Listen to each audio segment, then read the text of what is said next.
What if I told you that Andrea Stella's biggest blow at the Australian Grand Prix was not bringing half a new car, but precisely not doing it? After the Bahrain tests, where the MCL40 showed consistency, good correlation and a solid pace but without fireworks, many thought that Andrea Stella had an ace up her sleeve for Australia. However, what it really did was send a brutal message to the rest of the teams: we don't need to surprise with new pieces. Our base is already strong enough. After the Bahrain test, the atmosphere around McLaren was a strange mix of respect and doubt. They had not been the fastest in a pure lap, they had not left explosive headlines, but they had not shown obvious weaknesses either. While some teams looked for the easy headline with flashy simulations or aggressive statements, Andrea Stella opted for something much colder and calculated: observe, measure and validate. Because in Bahrain the MCL40 did not need to prove that it was spectacular, it needed to confirm that it was understandable. And in Formula 1, understanding your car is much more valuable than impressing in February. The data from the long runs showed consistency. The car didn't seem capricious, showing no sharp spikes in degradation or windows of performance that were impossible to replicate. That's a sign that often goes unnoticed by the casual viewer, but on the wall it's pure gold. When the correlation between wind tunnel, simulator and track remains strong, it means that the base concept works. And that fits perfectly with the line that was leaked from the team's own environment. McLaren would not arrive in Australia with a massive package, but with a small update within the normal development plan. This is where Stella's move really begins. Because while Ferrari was working with an aggressive philosophy of innovation and Mercedes was trying to regain technical ground, McLaren was building something less flashy but more dangerous: conceptual stability. We are not talking about stagnation, we are talking about consolidation. The current regulation requires extreme precision in the management of the aerodynamic platform, the stability of the flat bottom and the sensitivity of the car to mechanical balance. Introducing a huge package in the first race can upset that balance if the correlation is not perfect. And Stella knows it. Furthermore, the context of 2026 weighs like a strategic shadow. Stella himself has spoken about the magnitude of the regulatory change and the volume of work involved in simultaneously designing the chassis, power unit, and adapting to new demands. This requires distributing resources with surgical intelligence. It is not about spending everything in March to win headlines, but about structuring a sustainable development curve. Australia was not the time to go all in. It was time to validate the foundation under real pressure. And Albert Park is not just any circuit. It is semi-urban with changing asphalt, critical traction zones and unpredictable weather. It is not the best laboratory to evaluate an aerodynamic revolution. If you introduce a massive package and the weekend is complicated by red flags or intermittent rain, you lose the opportunity to get clean data. Stella decided not to take that risk. They preferred to arrive with a car that they knew in detail, with specific refinements, small improvements, specific adjustments, but without altering the fundamental architecture of the MCL40. And this is where the media story goes wrong.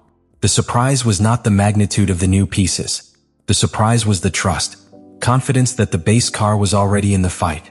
Confidence that the winter work had been solid.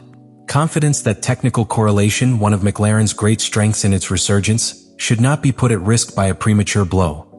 This is the true beginning of the story. A champion team that, instead of panicking about not being the fastest in the tests, decided to play the long game. While others were pursuing the massive package narrative, Andrea Stella was executing something much more sophisticated, turning technical stability into a strategic weapon. With the car already validated in Bahrain and with the decision made not to introduce a massive package in Australia, what is beginning to be built is something much more interesting than a simple technical evolution, a declaration of intent. Because when Andrea Stella decides not to alter the architecture of the MCL40 before the first race, she is saying something very clear inside and outside the team. Inside, it conveys absolute confidence in winter work. Outwardly, it sends a silent warning. McLaren is not reacting, it is executing a plan. In the paddock, teams don't just look at new parts, they observe behaviors. They observe which team seems nervous, which changes philosophy at the last minute, which introduces a radical flat bottom without having tested it in real conditions. And in Australia, McLaren gave no sign of improvisation. There was no visible concept redesign, no dramatic suspension change, no aerodynamic revolution. What there was continuity, small refinements, and a structural confidence in base performance. This has a deep technical implication. When a team introduces a massive update, it inevitably upsets the overall balance of the car. It can gain downforce, but also change the center of pressure, affect braking stability, modify rake sensitivity, or expand or reduce the operating window of the tires. If that update is not perfectly correlated, the pilot loses confidence. And in a grid as tight as the current one, losing confidence is equivalent to losing tenths that are never recovered. Stella understood that the real risk was not to surprise, but to break what already worked. Furthermore, after the Bahrain tests, the competitive scene was more compressed than expected. McLaren didn't look clearly dominant, but it wasn't at a structural disadvantage either. The car showed consistency over long runs, stability in thermal management, and predictable behavior. That is fundamental, because if the car is already solid, further development becomes an incremental sum. On the other hand, if the base is unstable, each update is a patch. And Stella chose the first route. There is another strategic element that few analyze: the calendar. Australia opens the season, but does not define the championship. Entering a massive package in the first race means spending a strong card too early. If it works, you gain momentum. But if it doesn't work, you lose internal trust and give valuable technical information to your rivals. By arriving with a minimal and controlled evolution, McLaren protects its development curve. Collect real data under race conditions, confirm that the correlation is still intact, and prepare the ground for a more calculated jump in future events. And here's the key point of Act 2. The surprise wasn't what McLaren brought to Australia, but what it decided not to bring. In an environment where media pressure pushes to demonstrate immediate superiority, Andrea Stella chose discipline over spectacle. He chose method over marketing. He chose structure over improvisation. That, in a long and technical championship, can be more devastating than any visible aerodynamic package. While the rest of the paddock looked for signs of a revolution, McLaren was building something more dangerous: competitive continuity. And when a team combines solid technical correlation, confident drivers, and a staggered evolutionary plan, the real blow does not come in the first race. It comes when the others begin to run out of room to react. Modern Formula One is not won in March. You gain the ability to sustain performance while others become disordered. If McLaren keeps the technical correlation intact, that balance between wind tunnel, simulator, and track that worked so well during its resurgence, each future update will be a clean addition, not a correction. That means that when the first really big package arrives, it won't be to fix structural problems, but to boost an already competitive base. And that difference is brutal. Meanwhile, your rivals may fall into the opposite trap.